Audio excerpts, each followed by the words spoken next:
पाहत आहात ग्रामपंचायत समाचार news channel.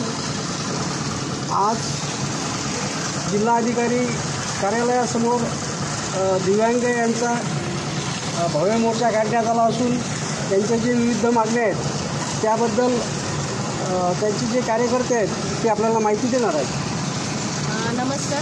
राष्ट्रीय अध्यक्ष आदरणीय शरदचंद्रजी पवार, सुप्रियाताई सुळे, रोहितदादा आणि शशिकांत शिंदे यांना आम्ही आमचा आदर मानतो आणि त्याच्यानुसार जिल्हा अध्यक्ष आदरणीय संजय शिंदे साहेब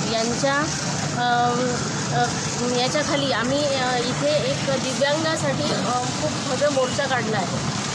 त्याच्यामध्ये आमच्या काही मागण्या आहेत, त्या मागण्या अतिशय रास्त आहेत, कारण की ही जी मंडळी आहे दिव्यांग ही अतिशय दुर्लक्षित आहे आणि यांना फक्त 1500 रुपये महिना मिळतो।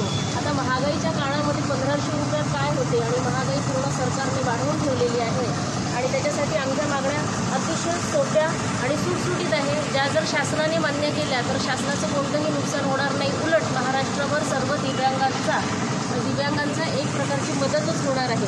तर आम्हाला मोफत शिक्षण म्हणजे दिव्यांगांच्या मुलांना मोफत शिक्षण, त्याच्यानंतर 1500 रुपये वाढवून किमान 6000 रुपये, त्याच्यानंतर कुठेही जर ते गेलेले असतील तर त्यांना राहण्याची मोफत सुविधा, त्याच्यानंतर दिव्यांग नागरिकांच्यासाठी नवीन गॅस कनेक्शनमध्ये सूट असावी आणि त्यांना मोफत गॅस सिलेंडरचा भरणा करून द्यावा, अशा छोट्या छोट्या मागण्या आमच्या दिव्यांग अध्यक्ष आदरणीय शिंदे साहेबांच्याद्वारे आम्ही सर्व जिल्ह्यातून करीत आहोत।